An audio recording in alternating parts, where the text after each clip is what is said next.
Scott, I'd imagine there's a massive sense of disappointment in the changing room tonight. Yeah, absolutely huge, yeah, because we generally thought we'd have a good chance of going a long way in this competition, and obviously we haven't gone through tonight, which is really disappointing against a team that's really, they've gone long and played, and we've kind of been sucked into that ground of football once we conceded the goal, so disappointing not to go through tonight.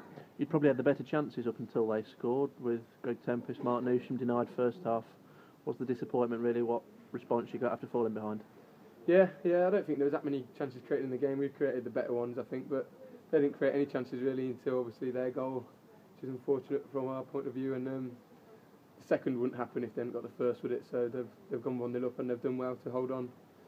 And we've probably gone a bit too direct, where we're all in straight lines trying to flick things onto each other, and I think it's really dropped for us where we probably should still play the ball wide and work crosses and create chances that way, which we should have really stopped and thought about it a bit better than done that, but we didn't on the day. Should you have got the job done on Saturday? Is that the nagging feeling? Yeah, definitely, yeah, and hurts me more than most, I think. In fact, I missed a penalty and we haven't gone through. I said to my parents before we come, I can guarantee tonight that they'll win tonight and they'll have an easy route through to Wembley, but hopefully they don't. Obviously on Saturday, no qualms about stepping up for the penalty, and it was a good save. It was just one of those things. Yeah, it's unfortunate, but still I look back at myself and think maybe I could have put it wider, or you look back and think you just wish you'd scored, but it happens and you've got to move on and go again and stay confident. Are they becoming a bit of a bogey side for you? They nicked a win down here in August, they nicked the equaliser off you on Saturday, and then tonight they've got another scrappy, narrow win. I know it's 2 goals tonight, but effectively the second one arrived as the game was finished. Yeah, I just said to Bunny, we've got to make sure they don't turn into the Brackley last year, who took 2 wins off us and obviously knocked us out the FA Cup, so we've got to go to their place and win. And they've come in, they're lively, they're excited, they've won, and we've got to remember that when we go to their place, and we've got to get 3 points from them at their place.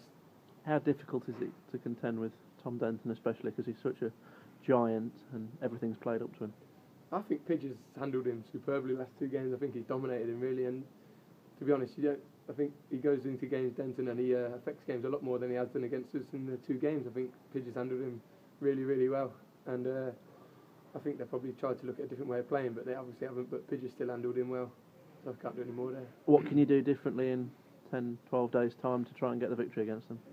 Well, I think if you look at the 2 games, we've been the better side in both games, and we've just not had that clinical edge where we've gone and put the goals away. You could win both games 3-0, and we've dominated North Ferriby, but we've lost. So people look at it and think, you've got to do different things. I think obviously we do a few things different, but I think we've just got to go into it confident again and get on the front foot and dominate the game again, and I'm sure we'll come out on top this time.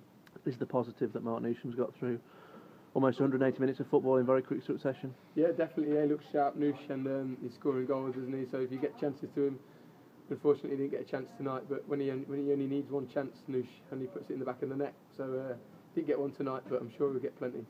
Your away form's been good. You'll need that again on Saturday because you go to Barrow, who've steamrolled everything in front of them at Holker Street this season, but given you the form that you've been in, 8 unbeaten before tonight, and your away form, 1 away league defeat, the lads confident of bouncing back? Yeah, definitely. Yeah, we're looking forward to going to Barrow. It's obviously a long trip, but you get your head around that, and we'll be ready to go straight away at 3 o'clock. And I think it would be a good game up there, and we're looking for 3 points up there. And we've gone at 1-8 unbeaten until today, so obviously that stopped today, but we can carry on the league form, and we can count up the league undefeated in the league, so carrying that on.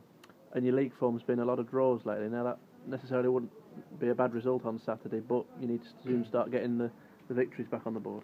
Yeah, well, people would say a draw at Barrow is not a bad result, but we're definitely looking for 3 points, and that's what we'll be going up there to get. So saying unbeaten is a good thing, but then you've got to start picking up 3 points rather than just draws. You can't keep being happy with draws. And you're out the trophy now, so a home game against Hyde would have been brilliant, but you've got a clear focus, and presumably the aim is now 5th or higher.